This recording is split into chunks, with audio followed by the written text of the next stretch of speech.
Type a question, get an instant answer. It feels weightless, doesn't it? We can call it a digital oasis, a source of endless knowledge always flowing right when you need it, as if from a well that never runs dry. That's the promise of AI. But behind every one of those answers, something very physical is being drained to keep that promise. It is actual fresh water disappearing from an actual oasis, so a digital one can keep flowing. To understand why, we need to look inside the machine. An AI model isn't one chip. It's thousands of GPUs switching billions of transistors on and off simultaneously 24 hours a day.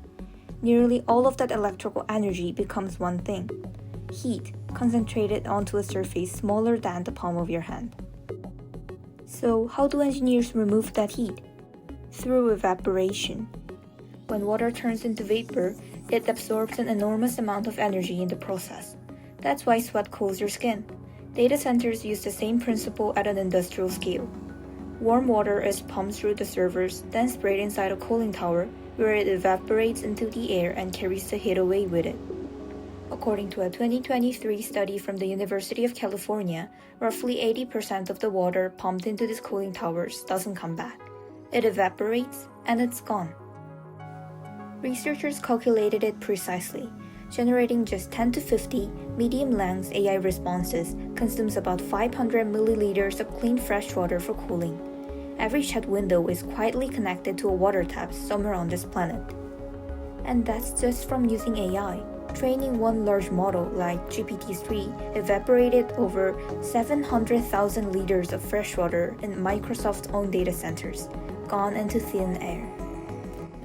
Scale that up.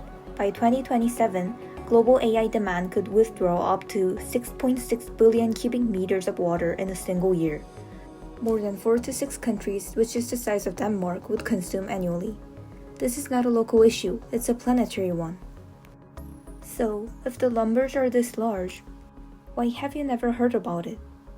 Because the companies using the most water are also the ones choosing the words to describe it.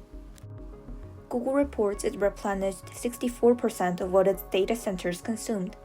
Microsoft announced it became water positive 5 years ahead of schedule. These sound like victories. But replenishing a distant wetland does nothing for the local families whose wells are running dry because of a nearby data center right now. A 2026 study published in the journal Patterns examined 9 of the world's largest tech companies. Not one of them disclosed how much water its AI systems specifically consume. We are given averages, best-case ratios, and global totals, never the full truth. In Council Bluffs, Iowa, a single Google data center withdrew 1.4 billion gallons of drinking quality water in 1 year alone. That's not an abstract number on a report. That is someone's actual tap running a little drier. Freshwater makes up less than 1% of all the water on Earth, and we're pouring an invisible, unmeasured share of it into machines we barely understand. This isn't a call to abandon AI. It is a call for honesty, for companies to disclose exactly how much water their AI truly drinks, and for all of us to ask the question before we accept the next comforting slogan. An oasis is supposed to keep life, not drain it. So the next time you ask AI a question, remember, somewhere it just took a sip. Let's make sure it's not the last one left.